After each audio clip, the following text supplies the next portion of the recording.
আজকে আমি চুরি করে রান্নাঘরে বিরিয়ানি খেতে গেছিলাম, কিন্তু শেষ রক্ষাটা হয়নি আমার। কেন হয়নি সেটা শেষ অবধি দেখলেই বুঝতে পারবে। তো চলো আজকের বিষয়টা বলা যাক। আজকে আমি বিকেল থেকে রাগ করেছিলাম সবার উপর। তো আজকে তো জানতাম না যে বিরিয়ানি নিয়ে আসবে, তাই আমি বলে ফেলেছিলাম যে আজকে আমি খাবো না। সন্ধে 8টায় আমাদের সবার জন্য বিরিয়ানি আনা হয়েছিল, কিন্তু আমার ওই ইগো তো সরানো যাবে না। পুরো বিরিয়ানির গন্ধে বাড়িটা মোমো করছিল, পেটেও ইঁদুর ডাকছিল, কিন্তু তবুও আমি খাবো না, কারণ ইগো তো ধরে রাখতে হবে, তাই না? কিন্তু আবার এইদিকে আমার মনে মনে খাওয়ার কিন্তু খুব স্বাদ হচ্ছিল।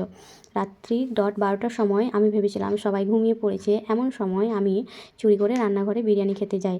তখন আমার ভাই কিন্তু বুঝতে পেরে গেছে। এবার সে আমার পিছন পিছন গিয়ে পুরো ভিডিওটাই করে নিয়েছে, পুরো বাড়ির সকলকে দেখাবে বলে। আর এইদিকে দেখো মাঝে মাঝে ক্যামেরাটা কিন্তু আমার মাথাটা কাটা, কারণ আমি সিরিয়াসলি জানতাম না যে ও ভিডিও অন করে রেখেছে। আর এইদিকে পুরো পর্দা ফাঁস হয়ে গেল আমার। এই যাই বলো, একদিক দিয়ে যেমন আমার পর্দা ফাঁস হলো এই ভিডিওটার জন্য, অন্যদিকে আমার বন্ধুরা দেখার সুযোগ পেয়ে গেল।